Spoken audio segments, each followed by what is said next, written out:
you know, have come to the thought now that intention is not about that one little half an hour where you get into the right state, et cetera, and you send out the power thought. But it's the other 23.5 hours of your day, too, that you're sending and receiving.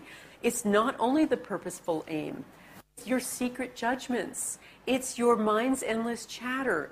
It's the central contradictions in your life. It's just about all your casual thoughts, because after a while, they become your life's intention. They become your life's intention. Whether or not you like that or not, that's the message you're sending to the world. That's the intention you're sending. You know, a lot of people have one really good positive half hour of their day where they do all the right stuff and they do their meditation and they send all the good stuff and the love to the world, etc. And they go out and they're a killer for the other 16 hours of their days, or 15.5 hours of the day. Or they go into a competitive job where they're horrible to everybody, or they go out to do something that's fundamentally destructive to the planet, or in some way they make another kind of mission statement. But that's really the intention they're sending. Or I talked to a guy recently who is a really lovely man who said he's a real do-gooder. And he was shocked one day when his wife divorced him because she had no time. He had no time for her. He had no time. He was too busy sending out all that intention to the rest of the world. He forgot to send any intention to his family. So this is the thought that I want to really impress upon you today, and really through this weekend, is that your casual thinking is an intention. And that's what we're going to start working on, is becoming conscious of what you're thinking and making it coherent with the kind of messages you want to send out to the world.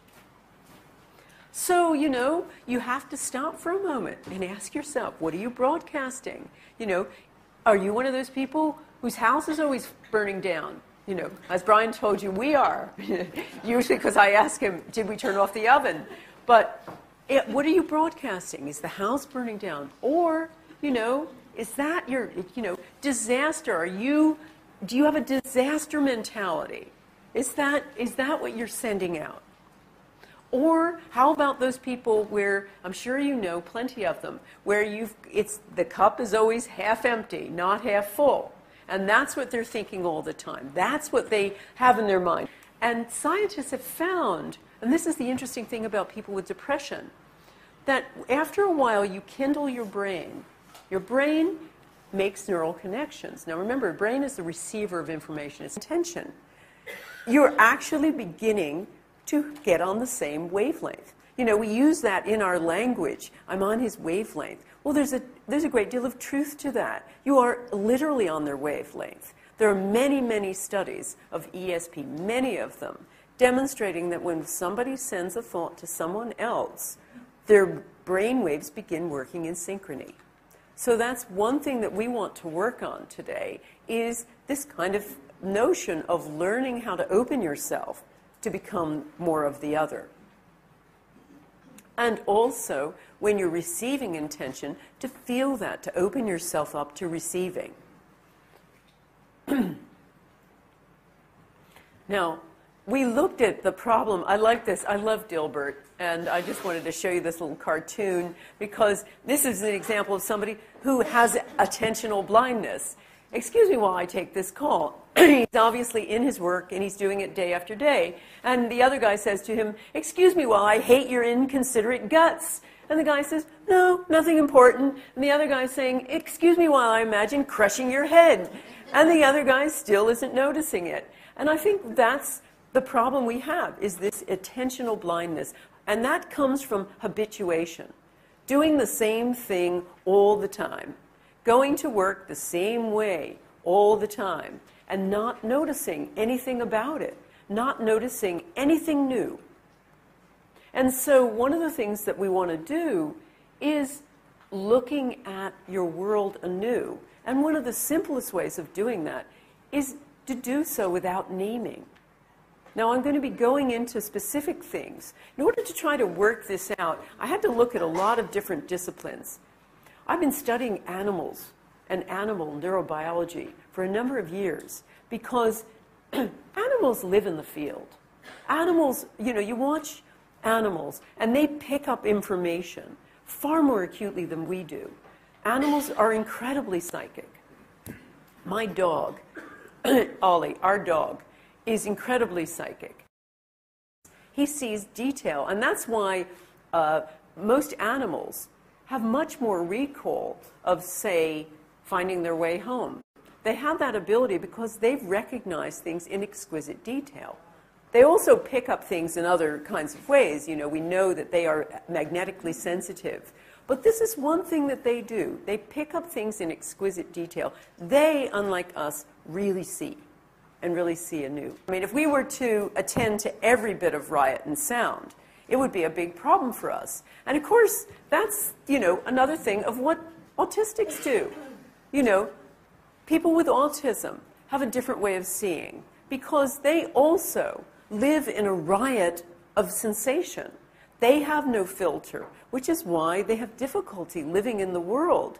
They're seeing and picking up information we don't have, which is why you get the Rain Man phenomenon, which is this ability to see incredible, intricate patterns in things that ordinary people cannot see. They have opened themselves, they've opened the floodgates, in a sense, to all information. Now, I'm not suggesting that you do the same, because it will be impossible to live in the world. What I'm merely suggesting is that you open your door a bit wider to receive much more information. And you can do that by attempting to stop habituation, attempting to start seeing what's going on, and also attempting to be present. That's the other problem, why we're not seeing, because we're not really present most of the time. We're thinking what happened in the past, or we're thinking about what's about to go on in the future. We don't actually even eat breakfast without thinking about it. How many people just sit down and think about how delicious their breakfast is? You don't. You're thinking about what's going to happen in your day. So you're not focused at all. You're doing it all by rote. You know, you're driving by rote.